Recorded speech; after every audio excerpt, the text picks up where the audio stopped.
bonjour. Bonjour Sophie. Vous commercialisez des piscines. Absolument. Ça nous fait rêver aujourd'hui. C'est vrai, il faut en profiter, c'est le temps idéal aujourd'hui. Dans quelle région vous faites Sur ça? Lyon.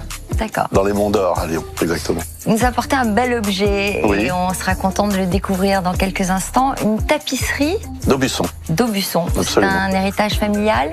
Non, c'est un achat des années 70, on va dire. D'accord. Eh bien, on l'expertisera avec notre commissaire-priseur dans quelques instants. Tout va bien?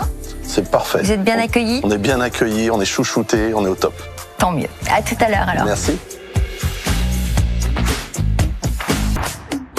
Le dernier vendeur à frapper à la porte de la salle des expertises, c'est Olivier, rencontré un peu plus tôt en coulisses avec Sophie.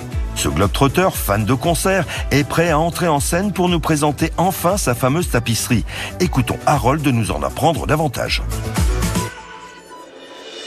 Rebonjour Olivier. Bonjour Sophie. Bonjour Harold. Bonjour Olivier. Piscine tout à l'heure, c'est vrai qu'on aimerait bien se jeter dans la piscine. Absolument. Bon, merci Olivier, parce que franchement, je pensais pas qu'un jour on verrait une tapisserie d'Aubusson sur ce plateau. Eh bien si, grâce à vous. Merci beaucoup. Merci à vous de me recevoir. C'est vous qui l'aviez acquise? Mes parents, dans les années 70, dans une galerie célèbre à Lyon. Elle venait d'un château qui a été hérité par deux frères qui n'ont pas voulu la partager. Donc la bonne surprise, c'est qu'ils l'ont coupée en deux.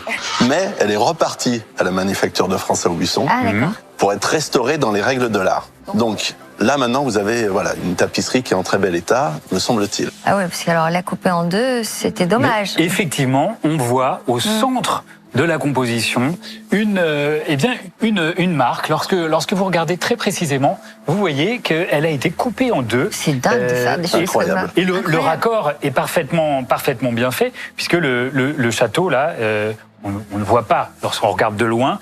En revanche, je vais faire un tout petit rectificatif. Ce n'est pas une tapisserie d'Aubusson. Et ça se voit sur la marque que vous avez ici. Manufacture de France. Voilà, vous avez M, manufacture, R, royal, de, et vous voyez la lettre F. C'est la manufacture royale de Felletin. Felletin est une ville juste à côté d'Aubusson. Et Felletin a produit exactement le même genre de tapisserie qu'à Aubusson.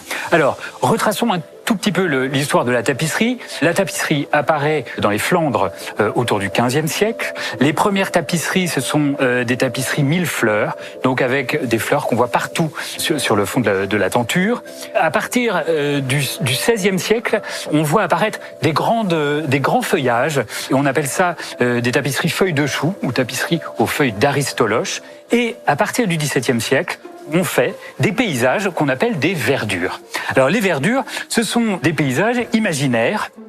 Vous voyez ici, on a représenté un château qui n'existe pas dans la réalité, des montagnes au loin qui ne sont pas des montagnes existantes, et puis tout autour, une végétation très luxuriante avec des animaux. Ici, on a un échassier juste au bord d'une mare. Ce sont des choses pas du tout réalistes et toujours un petit peu sur le même schéma. Des arbres, une végétation très abondante et puis des animaux qui viennent se promener dans ce type de paysage. On appelle ça une verdure. Autour de la tapisserie, vous avez une bordure avec des guirlandes de fleurs polychromes.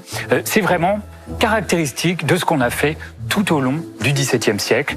C'est un très bel exemple d'une verdure classique. Alors c'est une tapisserie, on l'a mentionné, qui a été restaurée donc dans la partie centrale. Et puis il y a eu des restaurations un petit peu partout. Ici, il devait y avoir vraisemblablement un trou.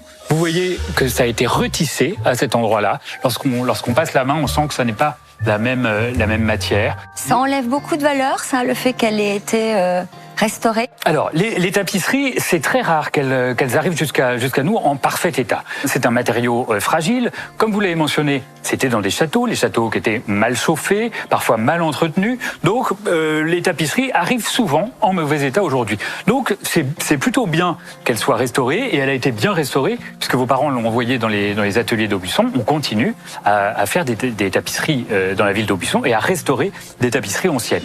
Mais vous la datez du XVIIe? Elle date de la fin du XVIIe siècle. C'est vraiment caractéristique de cette époque-là. Je pensais plus 19e, mais... Ah voilà. oui, vous êtes surpris. Ah non, elle est vraiment ancienne. Très ancienne. Bon, c'est une valeur ajoutée, on va dire. Alors c'est un vrai plus, et puis la restauration a été bien faite. Alors malheureusement, aujourd'hui, les tapisseries ne se vendent plus aussi bien qu'il y a une trentaine d'années. Ça s'explique parce que les gens ont moins de place chez eux, les gens déménagent beaucoup plus, veulent des décorations faciles à transporter, à réinstaller dans un nouvel appartement. Et vous voyez, il faut vraiment avoir une grande maison pour avoir ce type de décor. La tapisserie des XVIIe et XVIIIe siècles a un peu perdu de valeur aujourd'hui. En revanche, les artistes qui se sont initiés à la tapisserie dans les années 50 ont fait des modèles qui se vendent aujourd'hui très très bien, beaucoup mieux que les tapisseries anciennes. C'est un peu injuste, mais c'est comme ça, effectivement.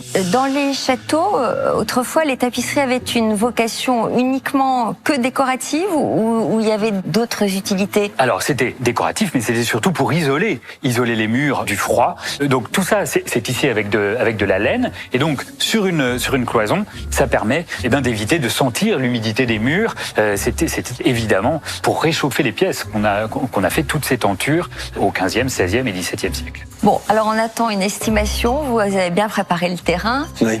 Il travaillait beaucoup de diplomatie pour préparer nos vendeurs à la déception. Aujourd'hui, donc une tapisserie de cette taille, de la manufacture de Felletin, de la fin du XVIIe siècle, se vend autour de 1 500 €.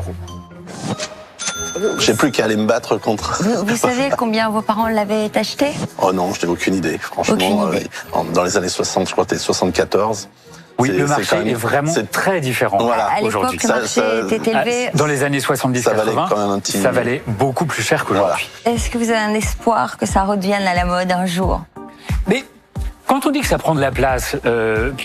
oui et non. Dans un appartement, ça peut... évidemment, ça vous occupe tout votre temps. Je suis sûre que ça peut plaire à un décorateur, même peut-être dans un univers un peu contemporain. Mais bien sûr. C'est un travail extraordinaire. Et puis, ça date de la fin du XVIIe siècle. Les couleurs sont plaisantes. C'est sympathique d'avoir des oiseaux, des feuillages. C'est très décoratif. J'espère qu'un jour, ça reviendra un peu à la mode. 1 500 €. Moi, je ne serais pas surprise que vous ayez une bonne surprise. J'espère. Vous avez le pass devant vous, là. Très bien. Et nos acheteurs vous attendent. Merci. Bonne vente. Merci beaucoup. J'espère honnêtement que je vais la vendre quand même plus cher, que je vais réussir avec les acheteurs à bien négocier le prix, car l'estimation est un petit peu en deçà, même si c'est une belle estimation, en deçà de ce que j'attendais. Olivier dispose de quelques minutes pour broder un argumentaire solide capable de faire monter les offres de nos acheteurs. Écoutez bien la question suivante. À quel montant cet objet a-t-il été évalué? Réponse 1, 1 500 €. Réponse 2, 1 400 €. Envoyez un ou deux par SMS au 7 21 21 ou téléphonez au 36 32. Un tirage au sort désignera notre gagnant. C'est au tour d'Olivier de présenter à nos acheteurs son incroyable tapisserie du XVIIe siècle, expertisée 1 500 €. J'ai un prix de réserve qui est de 2 500 €. Je n'irai pas en dessous. Maintenant, on verra, peut-être dans le feu de l'action, comme un ring, je veux vendre. Bonjour monsieur. Bonjour à tous. Bonjour monsieur. Bonjour. Est-ce que vous allez bien? Je vais très bien, je vous remercie. J'ai passé une très bonne journée. Ah, c'est parfait. Alors, quel est votre prénom? Olivier. Olivier, vous venez d'où? De Lyon. Ah, de Lyon. Pardon. Des Monts d'Or. C'est vrai? Ah, mais encore mieux. Oui. D'accord. Alors, racontez-nous un peu sur ces tapisseries. Une belle tapisserie, très grande. Oui, c'est une tapisserie, j'ai appris, qui n'est pas de Busson, qui est de la manufacture royale de Felletin, qui est du XVIIe siècle. Il y a quelques petites restaurations. Petites ou grandes, mais bien faites. Non, mais on les voit. Alors, moi, je vous parle de la restauration, en fait, du trou. Ah, oui, approchez-vous, vous pouvez nous montrer. Oui, approchez-vous. Qui a été, on le sent là, en fait, c'est Harold, je ne savais pas là. Et puis, il y a une grosse restauration. Tout au long, voilà. Qu'on aperçoit. Oui, mais ça se voit, mais bon. Il y a une petite histoire quand même.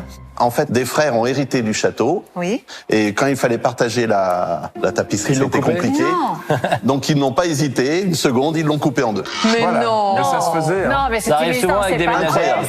Ça se faisait avec des verdures, c'est ça. Ça se fait. Mais arrête-moi ça, mais qui fait ça quand même? Souvent avec les ménagères en argent, chacun divisé. Mais une ménagère en argent, une cuillère. Mais là, c'est carrément coupé. Voilà. Et ça vous vient de famille ou ça vient d'où? Non, mes parents l'ont acheté dans une galerie célèbre à Lyon. qu'il a lui-même réparé en fait. Mais dans les règles de l'art, je pense qu'il l'a donné carrément à une manufacture. Elle est juste élimée ici ou il y a d'autres endroits? Non, il y a vraiment un petit trou en fait qui a été... voilà, oui, c'est ça. C'est le haut, on le voit hein, d'ailleurs un petit peu. Là-bas? Voilà, ici, voilà. Là, il y a des petits manques. Des manques. Ils l'ont acheté quand vos parents dans les années 80 ou... 74, je crois. Ouais, c'était la mode, c'était vraiment la mode à cette époque-là. Oui, et puis les prix n'étaient pas les mêmes qu'aujourd'hui. Voilà. Aujourd'hui, ça a beaucoup baissé et c'est un peu difficile à vendre. Pourtant, c'est magnifique. Mais... C'est magnifique, il y a du travail. C'est magnifique. Moi, je trouve ça superbe, ce décor. Peut-être à j'aime bien les couleurs, j'aime bien le décor. Il y a toujours des amateurs, il y a beaucoup d'amateurs. Pour meubler des châteaux, c'est toujours bien. Des gens qui rachètent des châteaux. Oui, ou des gens qui collectionnent. Ou même, tu as un bel appartement avec des plafonds très hauts, tu peux mettre ça dans un séjour. Elle est bien restaurée. Tu mets pas de papier peint, tu mets ça. Justement, vous savez dans quel château elle était avant d'être coupée? Non, alors malheureusement, je ne sais pas. Vous ne savez pas quels frères ont commis ça? Non, a fait le sacrilège. Et le château qui figure sur le motif, il est totalement imaginaire. Oui, c'est ça. Harold nous a dit ça, oui. Bien, alors? Elle est assez fraîche, elle est restée fraîche quand même. Dans les couleurs, oui, c'est ce que je regarde dans les fleurs. Il y a encore des couleurs alors, sympas. les amis, on va commencer à combien? Diane, on commence à combien? À 200 €. 300 par mois. 500. 600. 50. C'est 50. 800. 50. 900. 50. 1000. 50. 200. 1300 par mois. 50. 1500. 1600 par mois.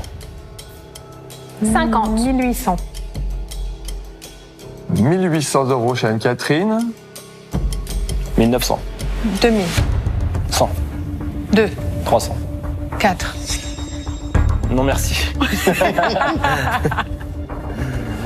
J'adore. À 2400, je pense que c'est une belle affaire conclue avec Anne-Catherine. Magnifique. C'est magnifique. Voulez-vous faire une affaire conclue, Christophe? Olivier, oui. Ah, pardon, Olivier. Excusez-moi. Non, c'est une très belle offre. C'est une très belle offre. Oui. Si j'ai juste le prénom Très à belle changer, ça va. Je sais. Cher Olivier, voulez-vous faire une affaire conclue? Il y a un petit pas à dépasser, parce que j'ai un prix de réserve qui a été donné, parce que c'est pas la mienne, c'est celle de ma mère. On en a dépassé Et l'estimation. on n'est pas loin. On a passé l'estimation. De loin. Bien. C'est estimé combien? 600, 800? Non, 1500. Quel est votre prix de réserve? Il n'y a pas grand-chose. Bah, dites-moi, ça ira plus vite, sinon. Bah, c'est juste au-dessus de toi. 2,6. 2,6. Je vais faire un pas vers vous. Mais déjà 2004, j'étais bien. Je vous propose 2500 Olivier. Qu'en pensez-vous? Affaire conclue. Ah, parfait. C'est bien ça. Et ben voilà. Affaire conclue. Merci beaucoup, c'est super. Merci. Merci, au Bon revoir. retour. Bien, au revoir. Bien défendu la tapisserie, hein.